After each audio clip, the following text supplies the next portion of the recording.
Donc on a une tige rouge, qui est en fait une tige homogène massique. Donc je prends.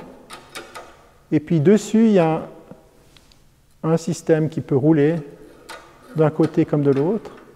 Mais il y a une petite échancrure au central dans laquelle le système peut reposer et peut agir comme pendule simple en l'absence d'aucune entrave au mouvement.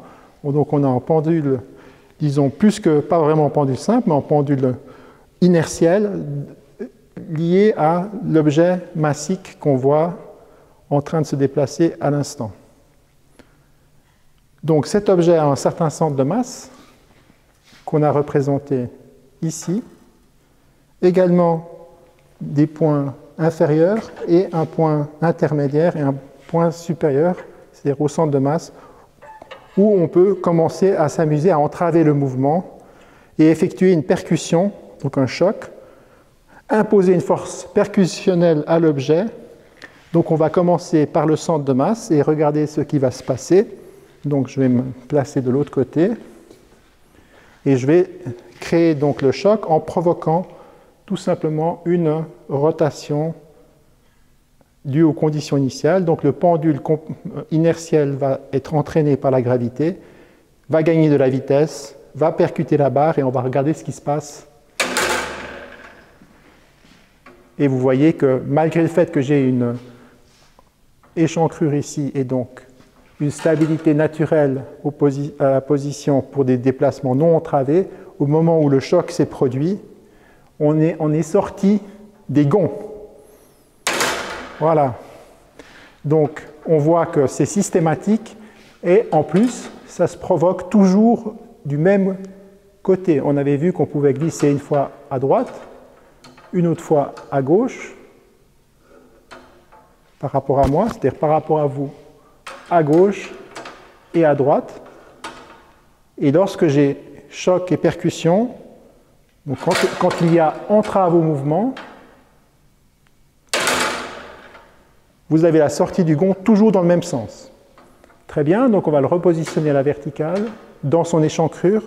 On va changer l'entrave, on va passer à un point inférieur complet, donc je retire ma barre pour laisser le pendule libre de tout mon mouvement.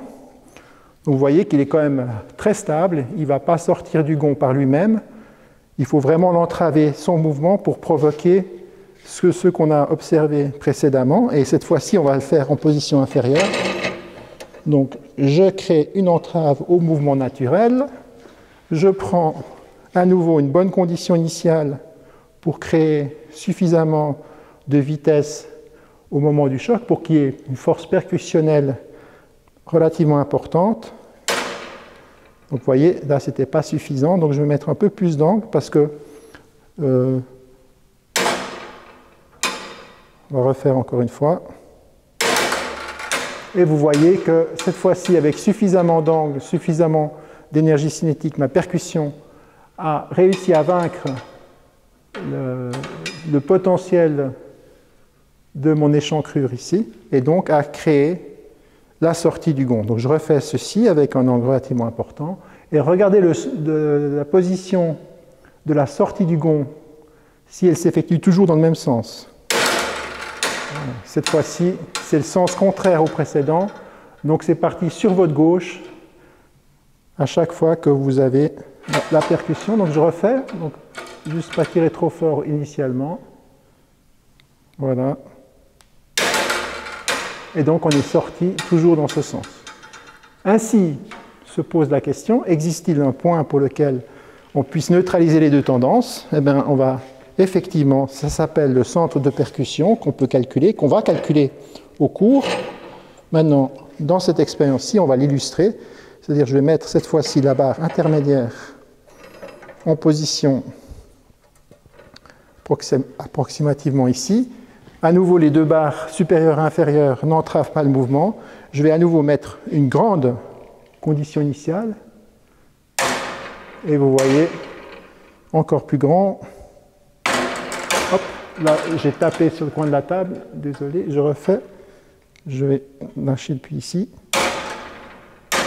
Et vous voyez que le système reste en position. L'explication de ce phénomène, c'est que la répercussion de la force percussionnelle effectué ici est nul à ce point lorsque la percussion atteint une certaine valeur qu'on appelle le centre de percussion et qu'on peut calculer grâce aux inerties, au moment d'inertie de la barre. Donc on regarde maintenant le mécanisme à nouveau vu sous un autre angle. Donc vu sous un autre angle, vous voyez maintenant l'entrave créée par la barre intermédiaire. Je lâche. Et puis le système en haut est resté dans ses gonds. Je refais. Grande condition initiale, je lâche. Je refais encore. Donc même avec grande condition initiale, grande position initiale, la répercussion, force percussionnelle issue lors du choc est 0. La force de liaison ici crée une répercussion qui est nulle si la percussion a lieu à cet endroit-là. Par contre, à nouveau, si je fais la percussion, même relativement faible à cet endroit-là, donc je prends une condition pas forcément grande, il est sorti instantanément de ses gonds parce que lors du choc, lors de la percussion provoquée par la barre ici, la répercussion au point haut n'est pas nulle et crée une quantité de mouvement de translation de l'objet.